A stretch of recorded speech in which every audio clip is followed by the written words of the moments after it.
Boa noite a todos. A gente agradece bastante a presença, mas essa reunião do grupo do Observatório aqui do Banco Central. Hoje a gente traz mais uma apresentação, hoje é do professor André Modenese, com o artigo Severe Recession with Inflation, The Case of Brazil. É um artigo que ele tem coautoria com os professores o João Sixu, que é também da UFRJ como ele, e da professora Débora, que é da Rural.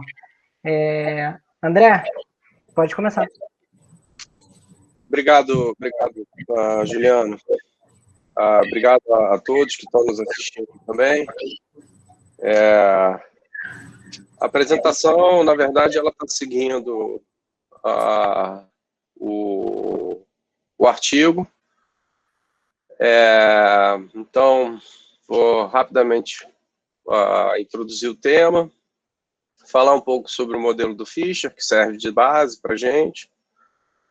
Depois eu vou falar sobre esse modelo que a gente chama de um modelo de dívida com inflação puxada pelos custos, que é a nossa contribuição. E a ideia e o objetivo do artigo é justamente explicar esse período atípico que acontece, melhor dizendo, esse evento macroeconômico atípico que acontece ali a partir de 2015, no qual a gente tem uma recessão profunda com uma inflação que, como a gente vai chamar a atenção, foi fundamentalmente puxada pelos custos, né, liderada pelos custos. Depois a gente toca, isso não é muito central no ponto, mas a gente toca já nessa questão de que a economia brasileira dá sinais de que está em um processo depressivo. E, por fim, as conclusões. Estão me ouvindo bem? Tudo certo, Juliano? Tá certinho, tá perfeito. Tá, obrigado. Então, vou prosseguir. Então, assim, a motivação básica desse artigo é a partir do pressuposto de que, normalmente, processos de recessão, principalmente recessões severas, usualmente estão acompanhadas de uma deflação, ou pelo menos de uma situação na qual você não tem um surto inflacionário. E como eu falei rapidamente agora há pouco, a partir de 2015, aqui no Brasil, a gente fica meio que assustado, né? A gente olha para a economia brasileira e percebe resultados muito atípicos. Então, a gente tem uma recessão severa, acompanhada com uma inflação de 2 dígitos. E aí, a motivação do artigo é essa. Bem, o que está acontecendo nesse país? E a gente vai buscar, justamente na contribuição na obra clássica do Fischer, de 1933, que é o marco, vamos dizer assim, que é o artigo que trata do conceito de depressão econômica, que está acompanhado com uma variação dramática do nível de preços, no caso, para baixo, ou seja, uma deflação.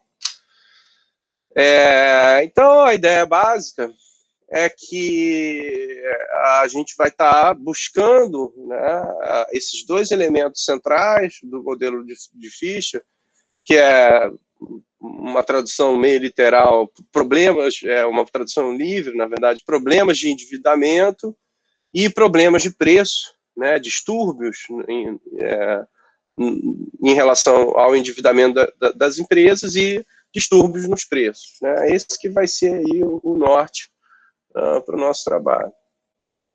Rapidamente, o modelo do Fischer, a ideia aqui é só dar uma relembrada.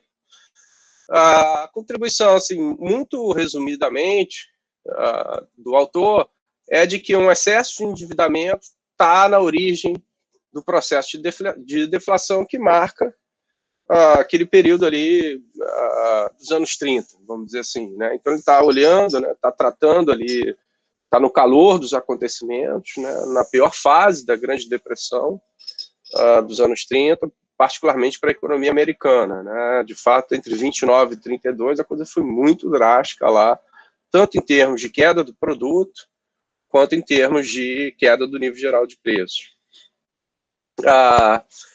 Então, assim, o Fischer ele faz algumas analogias, e uma analogia a gente pode traduzindo assim, mais para o caso brasileiro, transpondo mais para o caso brasileiro, como se fosse um bambu. Então, o que é uma recessão? Recessão é você puxar o bambu para baixo. Mas aí, eventualmente, você solta ele, ele acaba voltando para a sua posição inicial. Então, isso é uma recessão. A depressão é quando você puxa tanto bambu, esgarça tanto bambu, que chega no limite dele, né? Você tensiona tanto o bambu que ele quebra. Então, essa quebra do bambu seria a caricatura de uma depressão. E aí ele vai chamar a atenção para isso, olha. E o que é a quebra do bambu? Né? O que seria esse elemento central? É o sobreendividamento, ou o excesso de dívida privada, né, das empresas, do setor produtivo, fundamentalmente, empresas não financeiras, em particular. E, diante desse excesso de endividamento, vai ter um processo, né, as empresas vão buscar um processo de desalavancagem, ou seja, de redução das suas dívidas, justamente para equilibrar a sua situação patrimonial. Aí vale um parênteses metodológico, né? Ele está fazendo uma análise de balanço, né? Que é o marco, que foi o marco fundamental do Minsky, né? E logo mais à frente a gente vai chamar a atenção que, na verdade, a contribuição do Minsky, ou a chamada hipótese de instabilidade financeira, na verdade, ela não pode ser interpretada como um corolário, né? Da contribuição do Fischer de 33. Então a ideia é essa, né? O Fischer tem esse conceito de distress selling, né? Ou seja, uma venda apressada, uma venda estressada, assim, uma tradução muito livre, né? Ou seja, diante de uma situação patrimonial muito negativa, no sentido de indesejável, ou seja, as empresas estão muito endividadas, isso gera uma corrida para as empresas se livrarem dessas dívidas, ou seja, eles começam a querer, na verdade, as empresas, diante dessa situação, né, essa situação patrimonial indesejada, elas têm um processo de venda, na verdade, elas buscam vender os seus produtos desesperadamente, então elas reduzem o preço dos seus bens para tentar queimar, como se fosse uma espécie de queima de estoques, né? Então a empresa tem lá no passivo dela a dívida, está querendo reduzir esse passivo, está querendo pagar, né, antecipadamente essa dívida, e ela tem no ativo os bens que ela produz. Então, a ideia é que as empresas, como se elas fizessem um grande saldão de estoques, justamente com o intuito de gerar reserva para pagar as suas dívidas. Então, essa é a cadeia, né? Eu não quero entrar aqui nos detalhes. O Fischer faz uma diferenciação entre a sequência cronológica, que de fato aconteceu lá na economia nos anos 30, ele tem muitos dados, muitos gráficos, e uma sequência lógica. Tá? Eu vou estar focado aqui na sequência lógica do Fischer. E isso vai gerar um processo iterativo e cumulativo. Né? Ou seja, as empresas baixam o preço dos seus produtos para gerar receita, para poder pagar suas dívidas. Isso vai gerar dois efeitos, uma queda nos lucros, porque elas estão vendendo a um preço menor, mas, ao mesmo tempo, isso vai gerar uma deflação. Se todas as empresas estão buscando estão nesse processo de distress selling, ou de venda, vamos dizer assim, atabalhoada, um processo de venda, uma corrida pelas vendas, isso vai acabar gerando uma inflação e um aumento na taxa geral de juros. O problema é que esse aumento na taxa real de juros vai piorar ainda mais aquela situação de sobreendividamento. Isso reforça, né? Então, isso vai reforçar essa corrida pelas vendas, e aí eu vou ter um ciclo, né? Uma espiral negativa, ou um processo acumulativo negativo. Aí vai cair a confiança, se vocês quiserem, para usar um termo do Keynes, vai cair a eficiência marginal do capital, os empresários vão reduzir a produção, aí vai ter menos renda, vai ter menos demanda agregada, menos produto, e assim sucessivamente. E a economia vai indo para o buraco, né? Até que ela quer. Então, a depressão é essa, é um ciclo vicioso, né? A depressão ela resulta desse ciclo vicioso. Aqui tem uma citação do Fischer, justamente chamando a atenção para isso, né? Falando que os médicos, né, estavam descobrindo naquela época que quando você tem duas doenças juntos, isso é pior do que quando você tem elas em períodos espaçados no tempo, quando você tem em diferentes momentos. Né? E é justamente, ele aplica esse conceito lá da medicina justamente para estudar a economia. E aí ele faz essa comparação. Olha, da mesma forma que uma gripe forte pode gerar uma pneumonia, o sobreendividamento pode gerar a deflação. Né? Então, esse é o ponto central do Fischer. Como eu falei, a nossa contribuição, basicamente, vai ser propor um modelo analítico para estudar aquele caso atípico da economia brasileira após 2015. E a gente chama atenção, né, justamente pelo fato de que o Minsky ele parte justamente, né, a ideia de que as crises financeiras são endogenamente ou que elas são geradas, né, no seio ou no âmago da economia, vamos dizer assim, esse ponto central do Minsky, que ficou conhecido como a hipótese da instabilidade financeira, na verdade, parte, né, a gente pode entender como sendo um resultado derivado da contribuição do Fischer. Bem, então, na verdade, esse quadro aqui, esse gráfico, ele ilustra bem a situação que a gente está querendo retratar.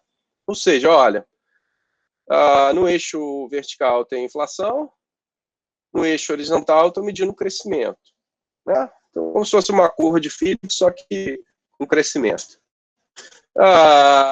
Aqui seria uma situação, nesse quadrante, na qual são economias em situações normais. Né? Tem crescimento com alguma estabilidade de preço ou alguma inflação. O modelo do Fischer é uma economia que escorrega para cá, que transita para esse quadrante. Que essa é a contribuição de 33 dele. O modelo que a gente está propondo aqui é um modelo que, na verdade, a gente transita para esse quadrante daqui, que é o modelo, né, como já falei, mas não custa enfatizar, é um modelo com dívida e com uma inflação liderada pelos custos. Eu acho que a melhor forma da gente entender o modelo é justamente entender o modelo e já falando do caso brasileiro. Tá? E vai ser justamente isso que eu vou fazer a partir de agora.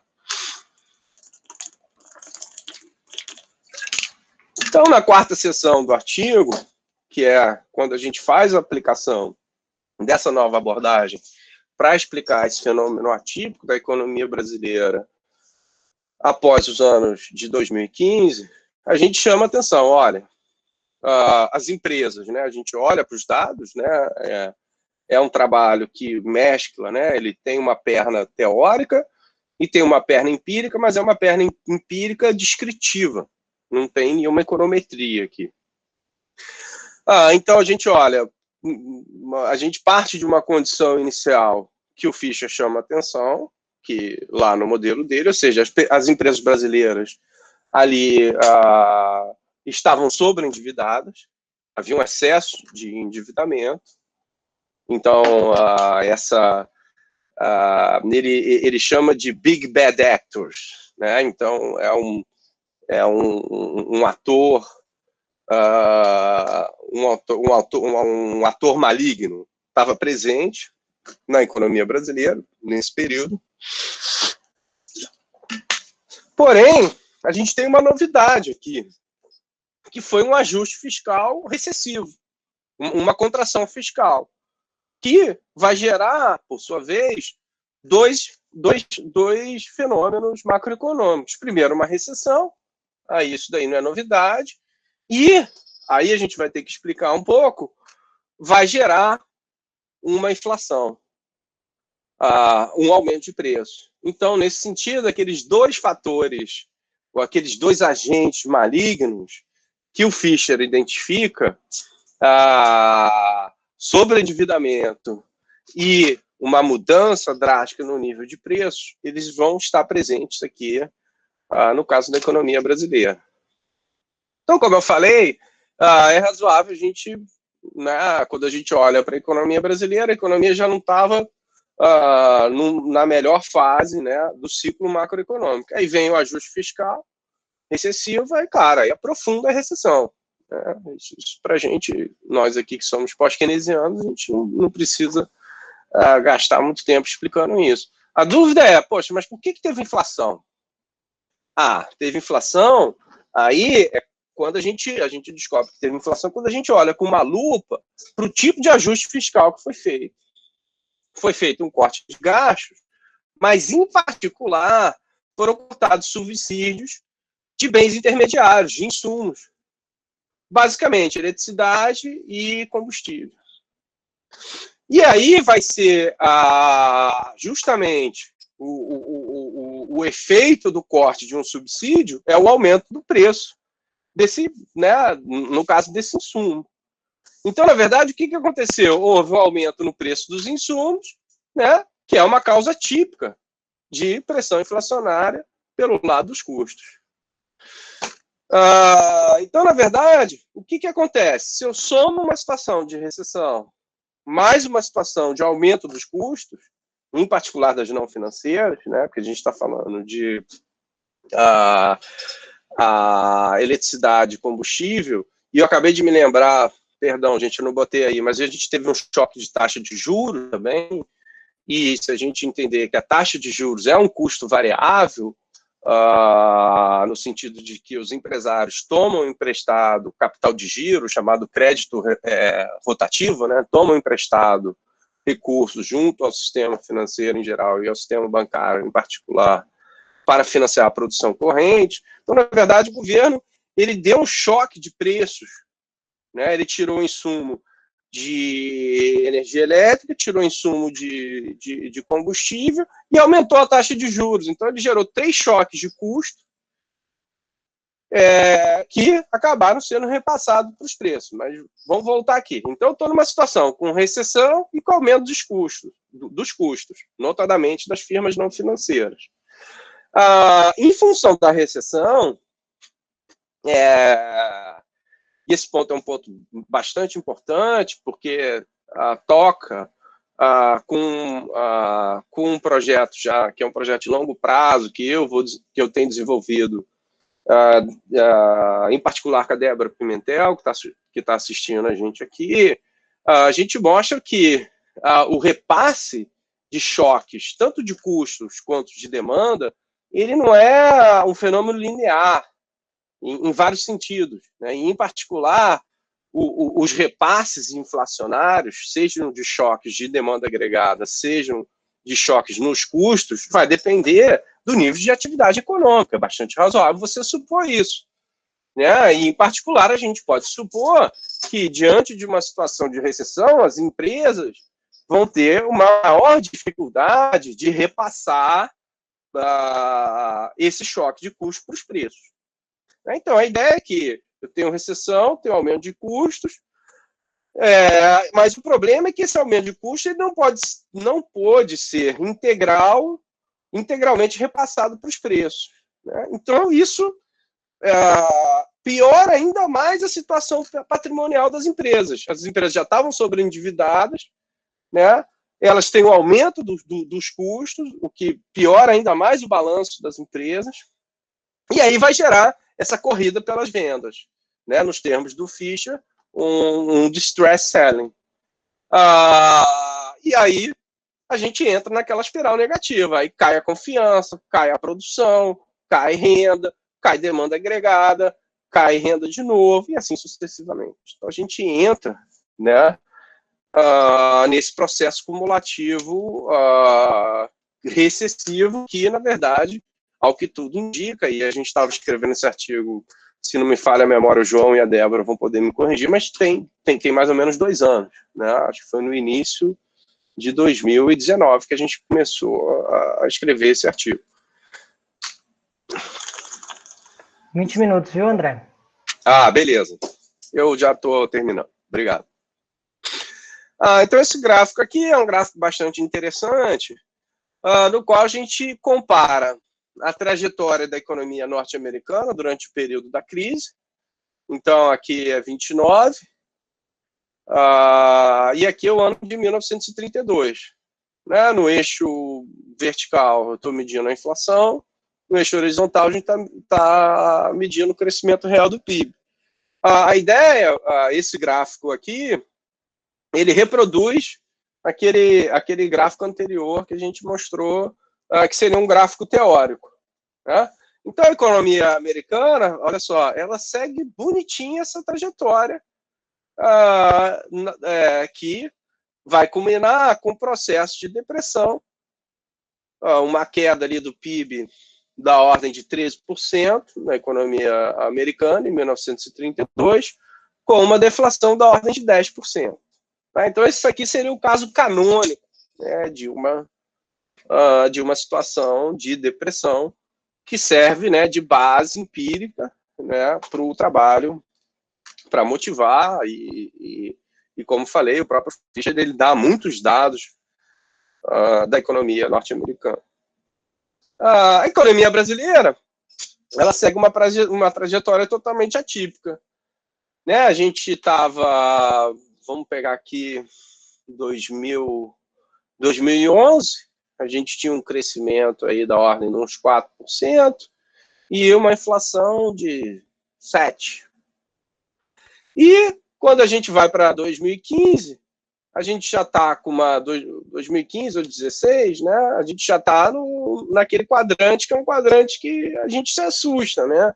Porque eu estou com uma inflação muito alta, né? Particularmente em 2015, acima de 10%, uma inflação de 2 dígitos, e com uma queda do PIB ali da ordem de 2,5%. Tá? Grandes números, assim, só para facilitar.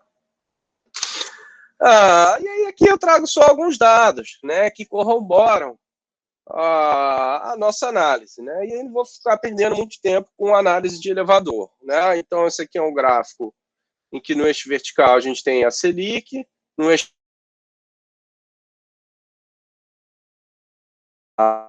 rotativo, na verdade esses pontos aqui são os pontos da Selic, né? Então, aqui, claramente, a gente vê a puxada de taxa do Banco Central, e aqui é a taxa do crédito rotativo, né? Ou seja, aquela ideia, né? No fundo, que a gente está mostrando aqui, é a ideia de que existe uma estrutura a termo da taxa de juros, que quando o Banco Central aumenta os juros de curto prazo, isso se transmite para as taxas longas, em particular para a taxa do crédito rotativo, que, como eu enfatizei aqui, é o custo de produção.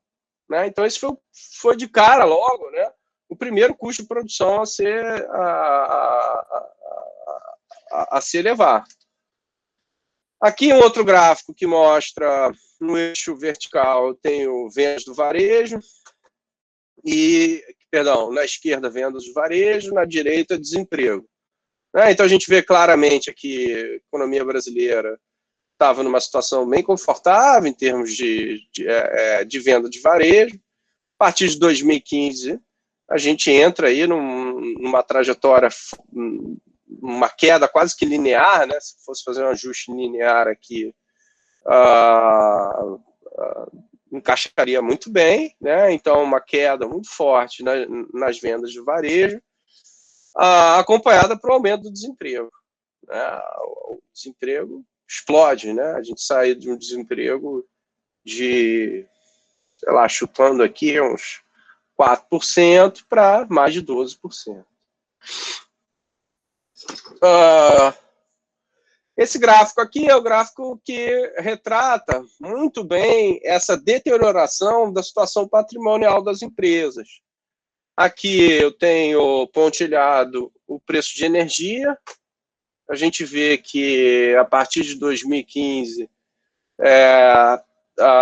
o preço de energia, assim, de fato já vinha subindo, mas a partir de 2015 tem claramente um choque, um tarifaço. Aqui é óleo diesel, esse tracejadozinho aqui, maior, que também começa a subir.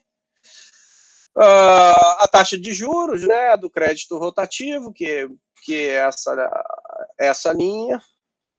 E a gente está mostrando também que, se por um lado os custos de produção das firmas do setor financeiro subiram, isso não foi acompanhado por um aumento dos preços dela, né? Então, se a gente pega aqui, por exemplo, o preço de bens manufaturados, né, industrializados, melhor dizendo, a gente vê que eles seguem meio que linearmente, e fica muito claro que a partir de 2015, os custos, né, que estão aqui em cima, ou seja, eletricidade, o crédito rotativo, que é um custo financeiro, a gasolina e óleo diesel, eles aumentam mais, né, muito mais, principalmente energia, né, e juros, aumentam muito mais do que o preço dos bens que os empresários vendem, né? Então, isso deteriora ainda mais aquela situação patrimonial desfavorável, vamos dizer assim, das empresas não financeiras na economia brasileira. Aqui mostrando, né, a partir de mais ou menos de final de 2003 até meados de 2014, ali, um processo de superendividamento da economia brasileira, né? São dados de empresas não financeiras, tá? Importante enfatizar isso. E, claramente, aquele processo de desalavancagem, né? Que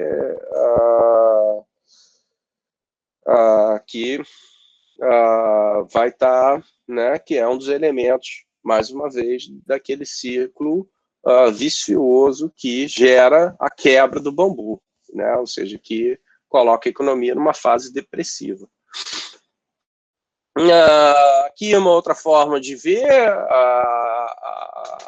o impacto dessa recessão nas decisões de investimento dos agentes, a gente vê que a concessão de crédito ela cai, né? Ela começa a cair bem fortemente, principalmente aqui. Isso daqui já é 2015, né? Aqui está a marca, então a partir de 2015 a concessão de crédito cai e, obviamente, o investimento cai junto, né? Então, esse é um daqueles outros elementos desse processo, né? Desse ciclo vicioso que na economia americana, né, explicaria, né, segundo Fischer, a situação da depressão e, ao que tudo indica, né, a economia brasileira está numa fase, né, em que o bambu quebrou, né, porque está demorando muito para voltar. Aqui, processo de concordata, né, ou de recuperação judicial, a gente vê claramente que explode, né, 2013, eu acho que está em perdão, mas acho que são, não sei a unidade, tá? Agora não vou me lembrar, mas se alguém tiver uma dúvida eu posso pegar. A Débora e o João podem me ajudar também, botar no site, mas dá para ver que de 13 para 15 aumenta 50%, grosso modo, e de 13 para 16 quase que dobra, né? Então, as empresas começaram a quebrar, né? Porque um dos resultados, né, dessa situação patrimonial desagradável ou negativa, né, é justamente a falência das empresas e, de fato, os dados são dados da Serasa Experian, então confirmam, né, esse quadro, né, confirmam o nosso modelo ou a nossa abordagem. Aqui eu tenho PIB, né? A gente está usando como índice, né, 2004 igual a 100, PIB e consumo, e aí claramente caindo, né, e a gente vê que a partir de 15, né, a queda fica bem mais drástica, né, e ainda que a gente tenha chegado no fundo do poço ali em 16, a gente tem uma recuperação bem lenta, né? E o último dado que a gente tinha era primeiro, acho que são dados trimestrais, dado trimestral, né, PIB. Então a gente ainda está num nível bem inferior, né? Tá aí um nível inferior ao nível de 2014, tá?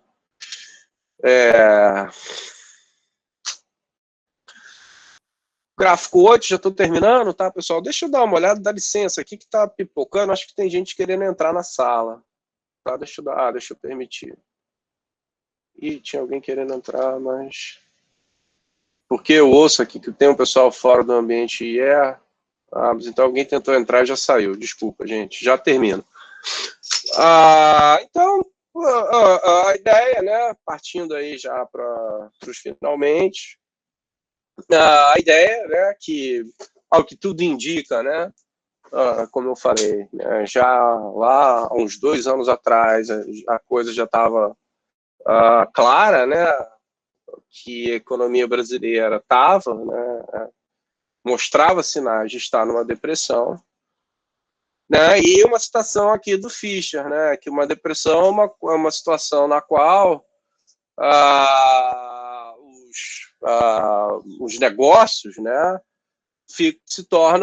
deixam de ser lucrativos, numa tradução livre.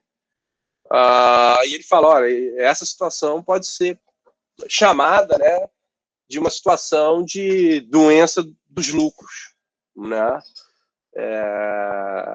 que foi justamente o que acontece aqui. Eu acho que esse aumento, né, essa quebradeira geral da economia brasileira, né, mostrada na tabela 1, acho que exemplifica bem essa situação. Bem, a conclusão, né, então, fundamentalmente duas. A ideia é que um tipo específico de inflação, em particular uma inflação liderada pelos custos, somado com um processo de sobreendividamento, pode agravar severamente uma recessão, que foi o que a gente viu aqui na economia brasileira, que eu tentei mostrar. E, vamos dizer assim, um corolário disso, em termos de gestão de política macroeconômica, é que os gestores, né, de política macro, vamos dizer assim, para simplificar, o Banco Central e o Ministério da Fazenda, tem que olhar não só para preços, né, para a inflação e para o produto, né, ou seja, para a dinâmica dos preços e para a dinâmica dos produtos, mas também tem que olhar para o endividamento das corporações, né? Ou seja, é importante, né, nesse sentido, a gente está enfatizando aí a importância de você ter uma regulação prudencial ou uma regulação também macroprudencial para estar evitando sobreendividamento, porque, como a gente mostrou, o excesso de endividamento pode fazer com que uma economia descambe de uma recessão para uma depressão. Aí, basicamente, esse artigo, quando a gente marcou a apresentação, ele ainda não estava publicado, né? Preferencialmente, né, a ideia é que ia apresentar artigos ainda em desenvolvimento, ou pelo menos não publicados, mas o artigo já saiu no primeiro número do JPKE desse ano, e o link que está no site para vocês é um texto para discussão do Instituto de Economia, de número 26. Eu vou terminar por aqui. Muito obrigado. Obrigado, André, pela apresentação. O artigo realmente ficou muito bom, até normal que já tenha sido aceito no JPKE. Vamos abrir agora para a etapa ali de perguntas, né, discussão. Quem quiser fazer alguns comentários, pode usar ali a ferramenta, já que o do Google Meet deixa, de levantar a mão, porque aí ela vai dando uma lista, vai se inscrevendo. Quem quiser fazer alguma pergunta, quiser fazer um comentário para a apresentação aí do André, pode ficar à vontade. Alguém quer falar alguma coisa? Eu tô vendo, acho que o Caio já quer falar, né? Pode falar, Caio. Isso. Oi, pessoal, boa noite. Bom, primeiro, parabéns, André, João, Débora, pelo trabalho. Acho que eu vou não vou pegar no principal ponto, não vou falar nada sobre o principal ponto do trabalho, porque seria concordar e ficar revisando coisas que o André já falou, não tenho nada a acrescentar. Eu queria só fazer aqui uma pequena provocação numa coisa que é paralela, talvez paralela com o trabalho, mas que paralela ao resultado principal do trabalho, né, mas que está incluso no trabalho, que era em relação a comparar a crise com a de 29 ou com esse debt deflation de Minsk, né? Ou seja, foi o momento Minsk que o Brasil viveu em 2015. E eu queria destacar aqui perguntar para vocês como vocês veem, porque tem uma certa diferença no caso do Brasil, porque diferente da teoria do Minsk e do Kriegel, né? Enfim, não foi uma redução do colchão de segurança que foi se reduzindo até se reverter, né? E converter um processo de fragilidade numa instabilidade.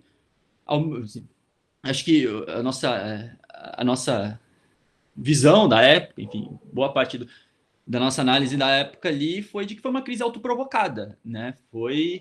As causas da crise do Brasil foi a austeridade. O governo decidiu espontaneamente, talvez evitando um downgrade da dívida externa, colocar o Levi na fazenda e provocar ali uma crise autoprovocada, né? Aí o pessoal atribui aí ao conflito distributivo gerado por uma taxa de desemprego baixa ao longo de muito tempo, que fez com que a pressão empresarial, quem vai pagar o PAC, etc., levasse a uma política visando o aumento do desemprego, né? Ou outro pessoal fala que não, foi visando, mais pragmático, foi visando a evitar o downgrade da dívida internacional, que a Dilma coloca o Levi, e o Levi faz essa austeridade com tarifaço, né? Então nos coloca nessa posição, ou seja, esse debt deflation foi provocado exogenamente, não por uma redução das margens de segurança, mas por uma condução de política econômica visando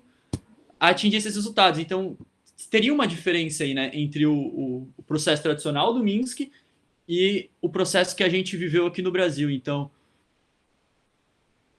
como que...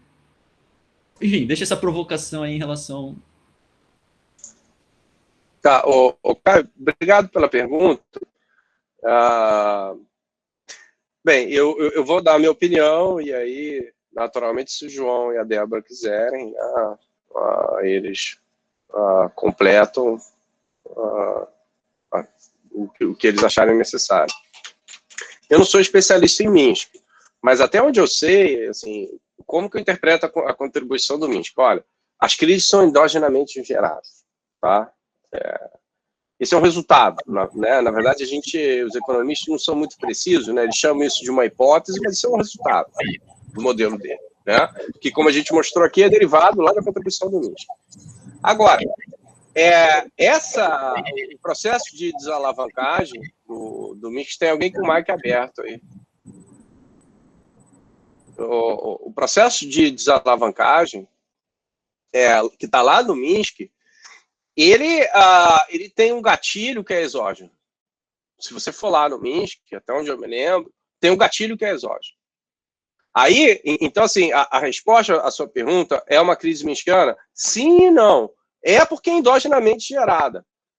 E não porque o gatilho, assim, eu acho que o Minsk, quer dizer, ele até coloca, né, que você pode ter pelo que eu me lembro, ele até coloca, olha, você pode vir um governo e querer aumentar juros para combater a inflação, tá? Então, na verdade, assim, eu acho que a sua pergunta é importante para mostrar que houve uma decisão de política econômica no sentido de fazer um ajuste recessivo, né, como você falou lá com o Joaquim Levy, e esse foi o elemento exógeno que detonou esse processo que é um processo endógeno, né, e chamar a atenção que a gente já tinha aquela situação de sobreendividamento, que é fundamental, que está presente tanto na abordagem que a gente propõe, quanto na abordagem do Fischer. João, você quer completar alguma coisa? Só uma frase, nada mais do que isso. Só para dizer o seguinte, que o corte de gastos do governo pode não provocar tudo isso que aconteceu na economia brasileira. A questão é que esse corte de gastos, ele tem uma especificidade, que é essa que o André levantou, que é um corte de gastos que provoca custos nas empresas que estão super endividadas. Então, qual é a reação das empresas? A reação das empresas primeiro, fazer o que pode fazer para recuperar posição de rentabilidade, só que está muito difícil de fazer isso, né? Porque os custos pressionam e a recessão não deixa repassar tudo para preços. E elas fazem um movimento também de defesa de sobrevivência. Ou seja, o que sobra, ou o que eles têm de ativos, eles utilizam para pagamento de dívidas e não para estimular a produção e investimento. Então, tem uma situação muito específica, que não é simplesmente assim, corta gastos, aí provocou recessão. É corta gastos provocando elevação de custos, e essa que o André falou, eu esqueci até de mencionar, também a taxa de juros, que também é um custo, o que estimula ainda mais as empresas a correrem para o balcão de pagamento de dívidas, né? Porque a taxa de juros está subindo. É só isso. Mas só um complemento, que o que o André falou está absolutamente correto.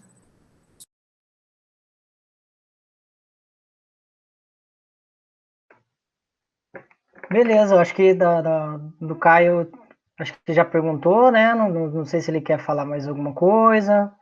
Tudo bem.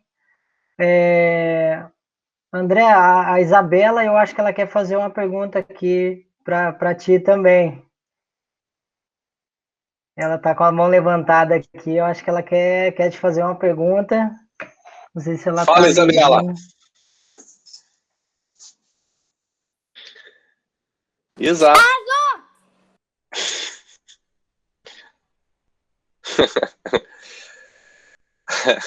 Isa, você quer falar alô ou quer fazer uma pergunta?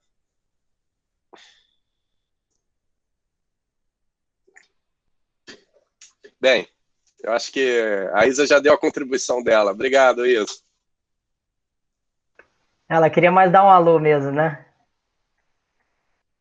Mais alguém quer fazer alguma pergunta? Alguém quer fazer algum comentário? Eu vi que eu acho que ninguém levantou a mão. Acho que se ninguém quiser falar, eu queria falar rapidinho, porque eu tinha pensado bastante na linha do que o Caio perguntou ali, porque justamente tem bastante debate em cima do que o artigo fala, né? Então tem um pessoal, não só para Estados Unidos, mas para Brasil, fica muito debatendo se tem esse momento minskiano mesmo, ou se não tem. tem críticas, né, nesse estilo de momento minskiano, então que, por exemplo, o Minsky ele focava muito no endividamento das firmas não financeiras, né, o endividamento corporativo não financeiro, e aí vocês falam bastante, né, que esse momento ali, logo depois, né, de 15 de 16, era muito na linha do Minsky, né, vender posição justamente para manter posição, né, e aí eu marquei uma parte do artigo para perguntar, né, então vocês colocam lá que você poderia imaginar se talvez se as corporações não tivessem nesse momento, né, ou seja, se os dois atores malignos não tivessem atuando, que é a inflação de custos e esse sobreendividamento das corporações, né? Em outras palavras, a rescisão poderia ter sido mais leve, mais branda, se eles não tivessem lá, né? E aí uma outra parte complementa falando assim, se as companhias elas não tivessem tão sobreendividadas, elas talvez não teriam passado recursos da economia real e transferido para bancos, né? Uma ideia bastante do Keynes também, né? Do tratado ali, moeda indo do círculo industrial para a circulação financeira, né? Aí adicionar uma provocação, né? Então, se esses dois atores malignos não tivessem, provavelmente não teria recessão, ela seria mais branda. E aí eu queria saber assim, e se o endividamento das famílias ele entra também na análise de vocês, se complementa, ou se não complementa, se não tem muito a ver, porque essa é um tipo de crítica que tem ao Minsky mesmo, sabe? Então, ele mais ou menos, ali na década de 80, ele não considerava muito o endividamento do setor das famílias, né? E aí eu fiquei imaginando, tudo bem, então vamos tirar um desses atores malignos, que é o endividamento corporativo. Ainda continua o endividamento das famílias, por exemplo. O que vocês imaginam que poderia acontecer para o Brasil? Porque ainda teria inflação de custos, então teria toda essa questão da inflação e a reação do governo também.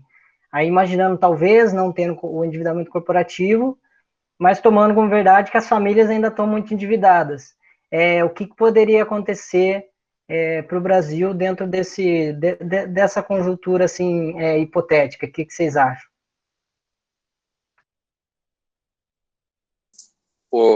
Juliano,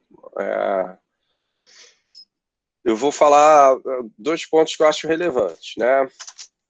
Então, a gente fala lá na conclusão, né, que o gestor de política macro tem que olhar para o endividamento das famílias, né? Como você bem... Para o endividamento de uma forma geral, né? A gente foca em endividamento corporativo, mas você tem razão.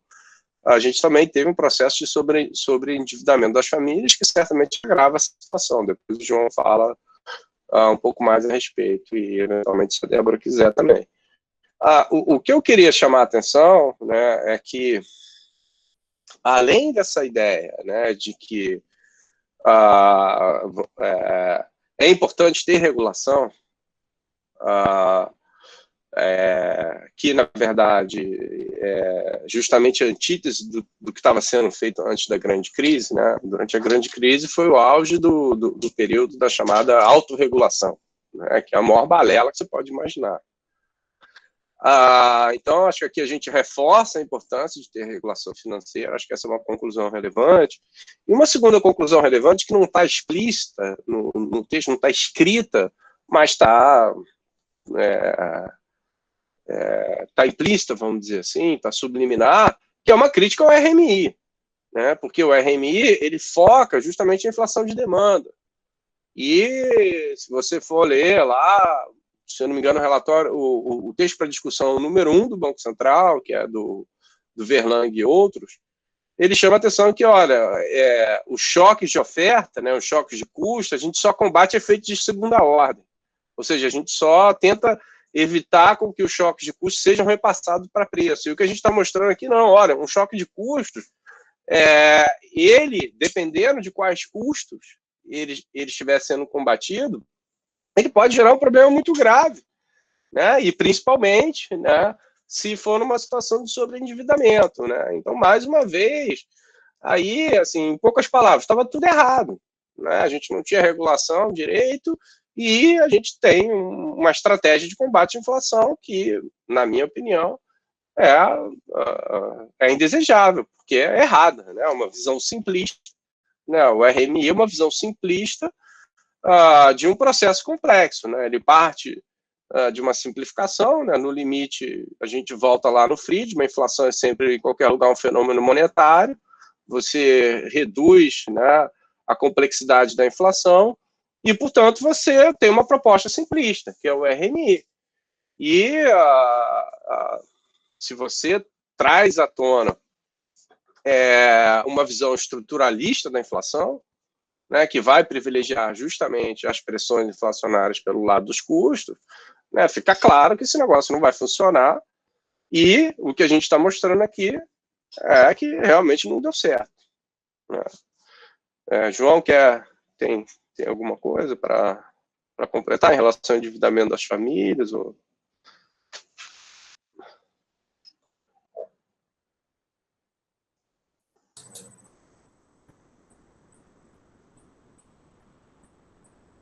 João, você tem alguma coisa para completar aí?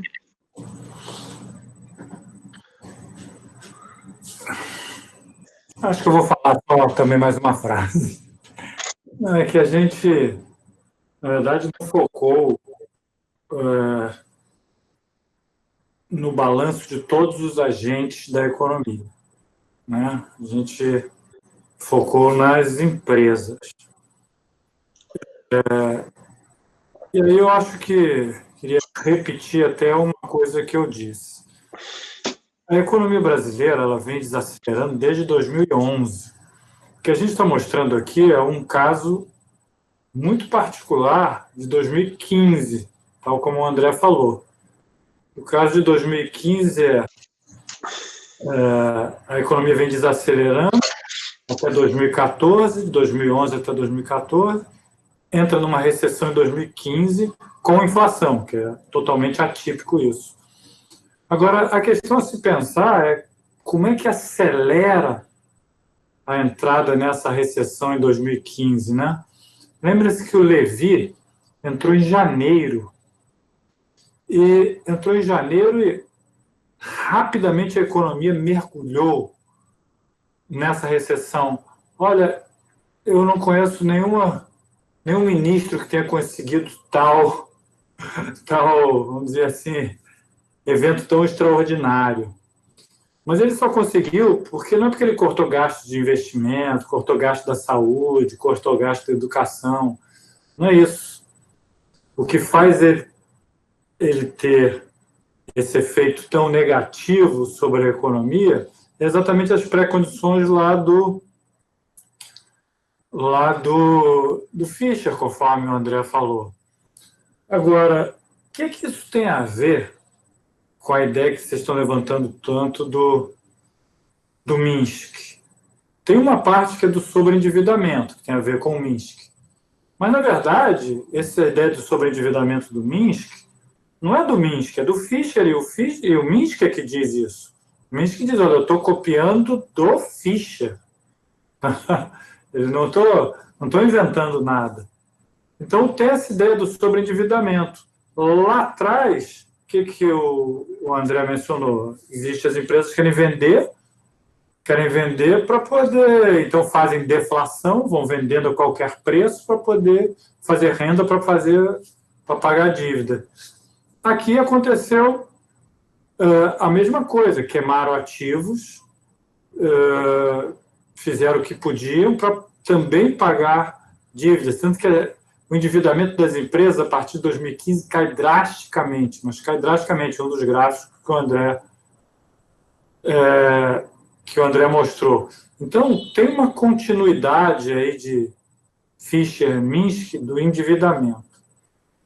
E essa inflação específica, na verdade, ela tem relação lá com o Fischer no seguinte aspecto. O que a inflação específica que nós temos faz? Ela diminui a lucratividade das empresas. É isso. lá no Fischer, o que a deflação faz? A deflação faz reduzir a lucratividade das empresas. Então, o resultado é o mesmo, que, no final das contas, leva à paralisação. A única coisa que vocês estão levantando aí, que eu acho que é absolutamente... que eu teria, assim, a única coisa que eu teria a comentar, que vocês estão levantando, que é bastante relevante, é essa questão que o André já tocou. Da onde é que vem o gatilho? Tá? No Minsk, a gente pode imaginar que o gatilho pode acontecer, pode ser disparado sem ação do governo. Nesse caso aqui, o gatilho foi disparado pelo governo, mas não vamos ter essa ideia básica, que é a ideia do Levi saiu cortando gastos. Não é isso, não é cortou gasto em saúde, educação, que isso daria uma recessão, mas não daria essa recessão toda que deu. Agora, com os dois atores malignos aí, que era o endividamento e esse tipo de inflação específica, que lá era deflação específica, dá esse resultado muito particular para a economia brasileira. Vocês podem procurar, a gente procurou, o André, a Débora, eu, particularmente a Débora, fez esse trabalho, de fazer levantamento assim na história. É raríssimo, mas raríssimo, não encontramos casos onde tem recessão com inflação de 2 dígitos. Não tem isso. Não tem. Não existe. O caso brasileiro, por isso que vai para aquele quadrante ali, nos gráficos que o André mostrou, que é muito interessante. Não existe uma raridade você ter recessão de quase 4, depois recessão de quase 4 e inflação de 10. Isso não existe na história, isso. É isso. Perfeito, obrigado. O André, sem querer, ele até acabou respondendo a outra pergunta que eu tinha, que era que eu queria saber mais ou menos o que um pessoal de uma vertente mais RMI pensaria, né, falaria sobre essa questão da crise. Ele já respondeu. Eu não sei se alguém mais quer falar alguma coisa. Se ninguém quiser falar, eu vou passar de novo para o André, que aí ele pode fazer as considerações finais dele, pode concluir ali em relação ao artigo. O Caio quer falar de novo. Pode falar, Caio. Desculpa, eu não queria ficar... Você já... Só então, já aproveitando que vai finalizar, eu queria só deixar uma reflexão que eu estava fazendo aqui, talvez vocês possam me ajudar com isso, em relação... Isso já não está mais no paper de vocês, mas tem a relação que é ao futuro, né? Porque a gente vai chegar esse ano com Open Banking, né? Que é um sistema que vai transformar a forma de competição do sistema financeiro, de market-based, de bank-based para market-based, né? Ou seja, agora o Banco Central vai permitir que as fintechs, esse monte de inovações financeiras entrem no mercado e disputem o crédito com o Itaú, as grandes corporações, as S1, S2 lá, através de compartilhamento de dados, enfim, é toda uma rede, todos eles vão ter conexão direta com o Banco Central, enfim. É toda uma revolução no sistema do sistema financeiro que parece que vem no sentido oposto ao que vocês sugerem no trabalho, no sentido de ampliar a competição entre os bancos e estimular o endividamento, justamente.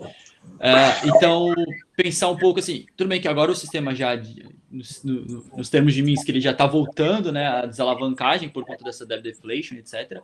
Mas quais seriam os efeitos que a gente pode pensar no médio prazo dessa mudança que está tendo? E é isso, e basicamente como que a gente pode, o que fazer, né? Acho que vai vir na resposta junto, mas quais os efeitos esperados e o que a gente pode fazer para, como o grupo sugere, para o Banco Central agir, né?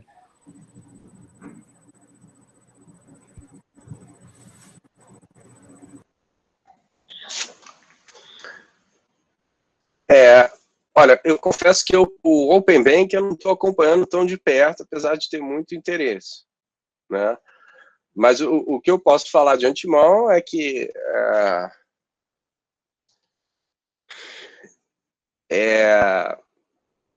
que você tocou no ponto de ter mais competição, né? Mais concorrência. Isso, basicamente o Open Bank é só para assim, estimular a competição. O objetivo do Banco Central é estimular a competição entre sistemas, trazer mais players para competir com os bancos. De fato, assim, ainda que não seja foco da minha pesquisa, o que eu vejo assim, de rabo de olho, essa é uma impressão que eu tenho. Aí, não sei se o João, outras pessoas querem complementar. Assim, o Banco Central do Brasil, ele tem tomado algumas medidas para estimular, de fato, uma maior concorrência do mercado bancário. Eu acho que o Pix é um exemplo. Né? O Pix é um exemplo. É uma forma. Aí tem, claro, o Pix tem várias características, mas, poxa, o Pix quer dizer que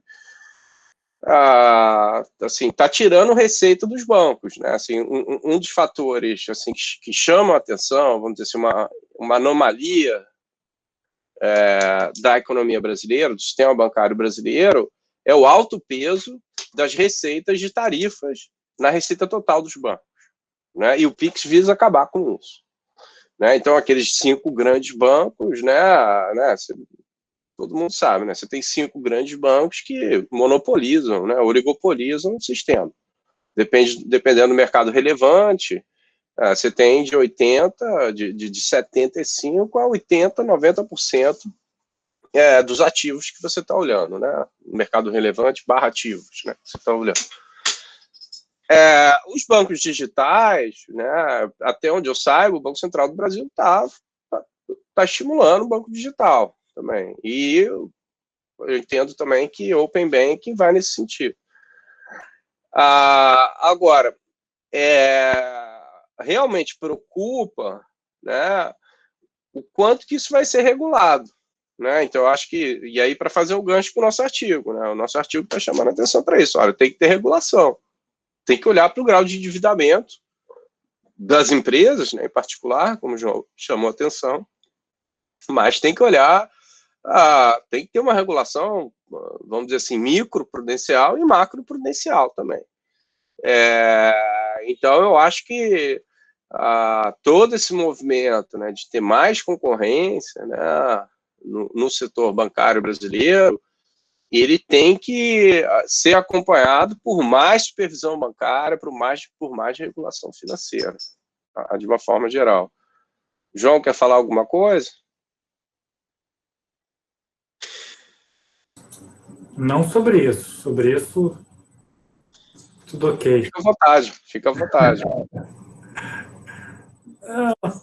Só uma provocação que eu queria fazer, tal como o Caio. Eu queria fazer também uma provocação. Dizer que é um modelo ideal do Minsky de crescimento, ele não está baseado na ideia de crescimento liderado por investimento para geração de emprego. Aí é provocação mesmo. Tem que ler lá os últimos capítulos de todos os livros do Minsky. O ideal do Minsky é um crescimento liderado pelo consumo das famílias e pela distribuição da renda. Esse que é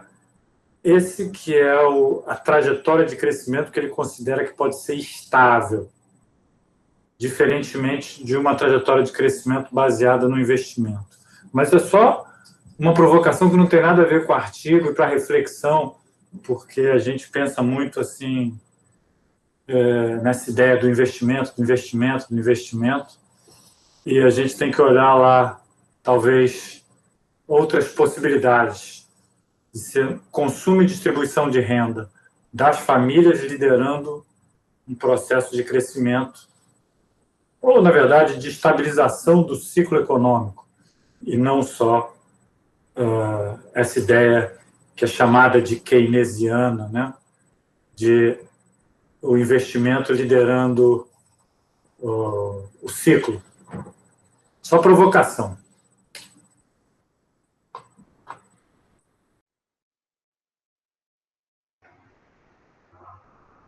Beleza, obrigado, professor. Eu vi, acho que agora teve mais gente que levantou aqui a mão, né? Cristiano quer fazer uma pergunta agora? Pode fazer, Cristiano. Isso. Boa noite, pessoal. Primeiro, parabenizo aí, André, João, Débora, pelo trabalho, excelente artigo. Só fazer uma colocação aí, só reforçando um pouco essa questão do endividamento, como até o André ajudou aí na tese, na minha tese, a gente viu a questão do endividamento das firmas não corporativas nos emergentes. Isso aí se reflete exatamente o que aconteceu no Brasil depois de 2008, com essa, vamos dizer assim, maré de liquidez global, dos principais bancos centrais, aí as firmas brasileiras, inclusive, não brasileiras, chinesas, russas, principalmente BRICS, aí, se endividando forte no exterior e também aqui em moeda doméstica, mas com esse papel externo de endividamento acelerado, que isso aí já começa, vamos dizer, a azedar um pouco essa questão de 2013 com o taper tantrum. 2014 a gente teve choque de preço de commodities, e 2015, que é o ponto do artigo, também teve um episódio lá de aversão ao risco na China. Então, quer dizer, além dessa questão interna do corte de gastos, aí, que foi até, vamos dizer assim, com essa questão do corte de subsídios, né, dessas altas aí de commodities que estavam represadas, a gente vai lembrar aí 2014, crise hídrica e tudo mais, teve esse componente externo forte, e aí entrando nessa linha do Minsk, mas dizer que houve sim esse processo de fragilização dos balanços das empresas. Elas estavam se cada vez mais endividando. Aí tem o trabalho do Norberto Hernani, vem para isso para o Brasil, para as empresas distribuidoras de energia elétrica, enfim. Então, só a questão realmente do gatilho talvez não ter sido endógeno, mas ter sido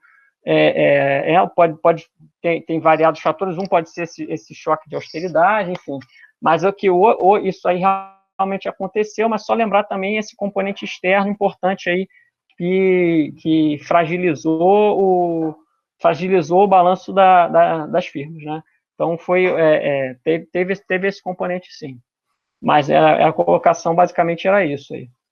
E só fazer mais um ponto, Caio, só nesse comentário aí, só, assim, embora não seja especialista também, mas a linha toda do Banco Central realmente é isso aí, com o PIX, o Open Bank, propiciar aumento de competição, com o Open Bank, se você ter né, que passar, vamos dizer, o direito, vamos dizer, hoje em dia os dados bancários são basicamente sigilo de cada grande banco, não, o dado vai passar a ser do cliente, ele vai poder, com o dado, levar os dados dele para a instituição que oferecer as melhores tarifas.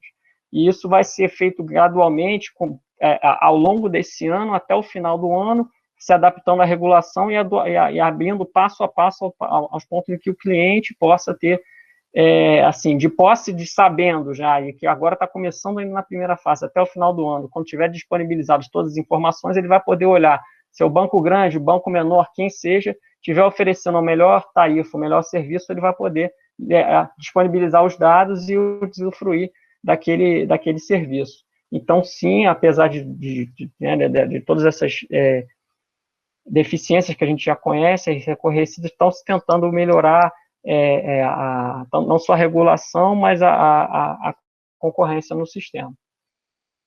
Mas tá legal, obrigado. Então, obrigado, pessoal. Vou interromper aqui.